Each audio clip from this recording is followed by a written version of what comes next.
Hi, I'm Tony. Welcome to Sports Bike Shop's review of the LS2 Advant II helmet.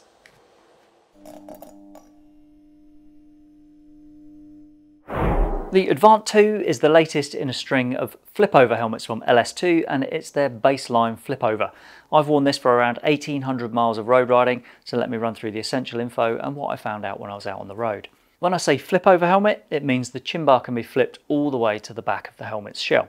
If you activate the release button at the front of the chin, then that opens, and that action automatically opens the visor as well if that's shut, to keep that clear of the chin bar as it sweeps over. So where a normal flip-up helmet's chin bar stays around about here, a flip-over keeps going and comes to rest here at the back. There are some handy benefits to that. Firstly, the weight distribution is better with the chin bar back here rather than sat on top of the helmet. It's also better for drag because it's not sat right in the wind flow. You also get to use the main visor when the helmet's in open face mode, which is something you can't do with a regular flip. This combines the appeal of an open face helmet and a full facer, which is why I think flip overs are becoming more and more popular all the time. The Advant II's shell is made from LS2's kinetic polymer alloy, which is an advanced form of plastic. The whole helmet weighs in on our scales at 1,679 grams for this size medium. That's a fair chunk lighter than the original Advant, which just crept over 1,800 grams for a medium. This one's now only a few dead bugs heavier than LS2's Advant X, and that helmet's got a fibre shell rather than this one's plastic. I've worn flip-overs in the past for long trips, and I've had the fatigue that goes with wearing a heavy lid for a whole day. But I wore this one for a 900-mile tour around Northern Europe this summer. I had some long riding days, and I didn't suffer any issues with weight at all. In my experience, aerodynamics and noise are always more troublesome in a flip-over helmet. The design means they're wider than regular lids, which means more surface area for the air to flow around. With this one, I found there was more disruption and noise when I wore this helmet on a Suzuki V-Strom 800 RE, but it wasn't a big issue for me. Okay, let's shift on to ventilation. Sliding the chin vent down uncovers two holes that send air straight through to your face. I found that worked, but it wasn't spectacular. The top vent slides back and reveals two inlets with channels running from the entry point inside the lid to outlet holes at the rear. As with the chin vent, I found this allowed some air through, and it did give me a cooling breeze, but it didn't feel like a chilly blast of air coming in. Something to note with the vent sliders, they're all made from carbon fibre. It's the same story for the covers on the visor mechanism and also the spoiler at the back of the helmet. They're all made from carbon fibre, and that probably helps with that weight loss that I mentioned earlier. Okay, let's move on to the visor then. LS2 have revised the method of removal and refitting the visor, which makes it even easier than it was before.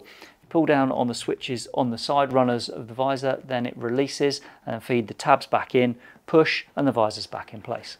There's an element of resistance as you close the visor, which means there's a chance it will stay in some of these positions at low speed, but at any real speed, I found it will just slip down into the cracked position here. There's quite a big gap at this point. It's handy for town riding, but it's not handy when you get up to speed. The lower lip of the visor tends to wobble at any speed at all, and I found that quite distracting. When the visor gets to the bottom, it locks against the chin bar, and you need to press this button just underneath to release that lock. When this is locked, it makes it harder to open the chin bar. On flip overs, the visor is meant to rise as you lift the chin bar, but on this, the chin bar and the visor are joined together, so it takes more force than normal to make the visor get out of the way to let you sweep the chin bar over the top. In use, that was something I got used to over time, just giving it a bit of an extra shove to get it to go.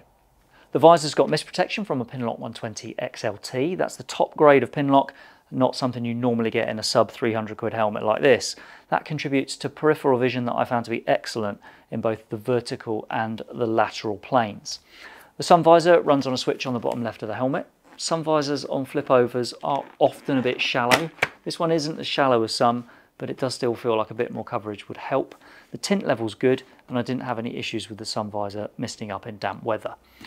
Okay, let's move inside the helmet. The lining is plush and it's comfy, and it all comes out for cleaning, even these covers on the fastening strap. It feels like it wraps well around my face, and it helps to give a good seal to keep out drafts. The strap fastens with a micrometric buckle, and LS2 used this pull tab to make it even easier to release it. I found that worked really well, making it easy to undo the buckle without even taking my gloves off. Okay, let's talk intercom capability. The Advant II has speaker recesses that are big enough for 45mm speakers, which are the largest speakers we currently sell. There are two officially approved intercoms for this. The LS2 4X, which uses Cardo tech, that's discontinued now, but you might still find one on the market. Then there's the Spectrum, which is part of LS2's new partnership with Intercom's firm Midland. That's a Bluetooth unit that's got a list price, as we record this, of $149.99. Now, more recent Advant IIs in our stock have the letters SA after the safety designation on the label, and that stands for Specific Accessory. That means the helmet's been safety tested and approved with the 4X fitted and also with the Spectrum fitted. It also appears to mean that fitting anything other than one of those two intercoms will invalidate the helmet's ECE 2206 approval.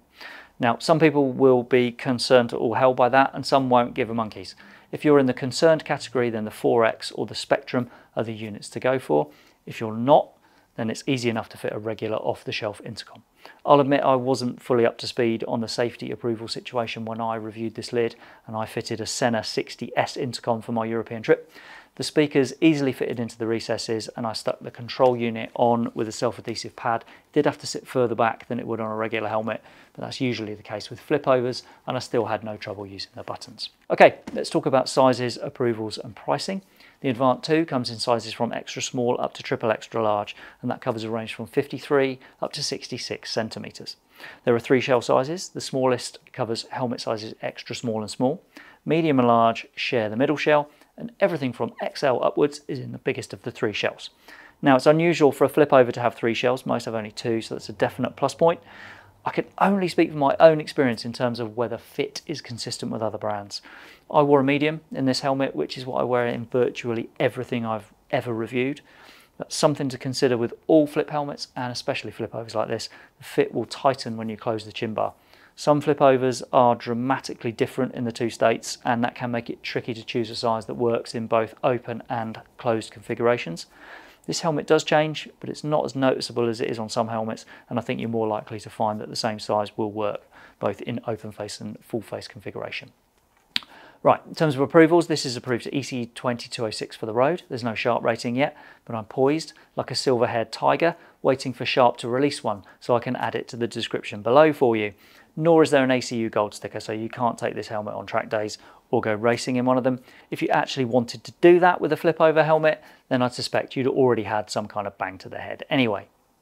Right, price, and this is where the Advant II really wins. One of these in a plain colour is $249.99 as we record this, and it's only another 20 quid for a colour scheme like this triple matte olive. So that means this is sitting around the basement in terms of prices for flipover helmets, but I don't think the quality or riding experience are in the basement. The Advant II is lighter than its rivals on price. It's got a higher grade pinlock insert, comes with more shell sizes, and it's very pleasant to wear. So that brings me on to summing up. I've been impressed with the Advant II. The quality feels like something you get from a helmet that costs around 100 quid more than this one's actual price.